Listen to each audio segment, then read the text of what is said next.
What's up mga gal? Magandang araw. Ngayon nga pala, another day of my life na naman. Tara! So ayun, alas 3:30, maaga tayong gumising dahil nalipat na yung schedule natin. Tayo ay pang-umaga na mga gal. Pero hindi pa ito permanente So ayan, tayo nag-aayos, nagsusuot ng damit dahil katatapos lang natin maligo niyan mga gal. Ang lamig nga ang hirap gumising mga gal. Ang hirap naman ng antok talaga pagka umaga. And ayan, mga 3:30 a.m. tayo ay paalis na at magre-ready tayo para papasok sa trabaho. Siyempre, ayan, start na tayo ng motor, nagpainit na, at maya-maya lang tayo ay babachi na. Ayan. So, iingat nga pala tayo sa pagmumotor mga gal, magdadasal muna tayo bago tayo umalis para, siyempre, gabayan tayo ng Panginoon habang nasa biyahe tayo. So, ayan, maulan na umaga, mga gal.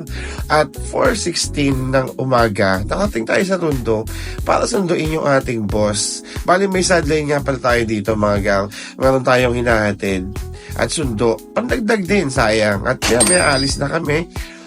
At maya ng konti, mga 4:25 a.m. nakarating na kami sa office. So, ayan ang building ni CNX. Makikita nyo dyan sa may Vertex 1. At maya papasok na ako ng parking. Ayan nga pala yung paakit ng parking dito, no? Napakatarik na paakyat niya. Nakakahilo kasi paikot-ikot ka. Isang struggle ko to pag umaga kasi ewan ko, siguro ganun talaga pag high blood, may hiluhin. At maya dumating na tayo at tayo ay nag-aayos para umakit na sa office. So, ang di mawawala, syempre, ang ating mirror shot. Iyan, OOTD for the day. At 4:35 a.m. dumating tayo at kumuha ng gamit sa locker, kumuha ng headset at saka yung ating kapihan dahil tayo pupunta sa pantry para magkape at simula ng araw sa mainit na kape. So, ayan nga pala yung coffee dispenser namin. Kumuha na ako dyan, Gab. At maya, first break, nakita ko may nagpa-perform. Merong Dad Got Talent. Yan. So, tambay muna tayo, nanood muna tayo.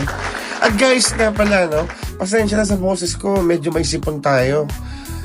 Mga Gab, ilang araw na rin. Pero pagaling na rin naman. Buti na lang gumaling na yung ating lagnat sa laptop naman at hindi natin kailangang lumiban sa trabaho mga gal. So, nung aming lunch, naisipan namin ni paring Alvin mga 9:10 a.m. na kumain dito sa Mamihan. So, ang in-order ko is Mami Rice at nga pala siya.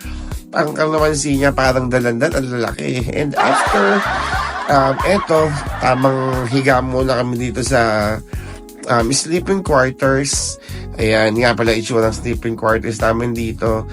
Tambay muna pagkakain, syempre alam niyo na. At maya lang, alas 2 na, alam niyo na mga uwi na ang favorite part natin ng araw. So ayan, dinaan natin sa Pure Gold, yung ating service na si Morg, shoutout sa'yo. At maya lang kami ay nag-ready na para makauwi na kami at makarating sa kanya-kanyang bahay. At yun, maya lang dumating na ako dito sa Ubando ng ligtas. Maraming salamat, Lord, that di mo ako pinapabayaan araw-araw. At ayun, mga ilang oras lang, nasa Paliwas na ako. Napaka-smooth lang ng biyahe mga gal, at pati yung araw natin. Maraming salamat. At lagi nga pala, lagi tayo magpapasalamat. At God, lambing naman, no? Kung nakating ka sa video na to, baka pwedeng palambing naman mga God. Baka naman, pwede naman na pa-like, share, and follow. Thank you very much. Maraming salamat.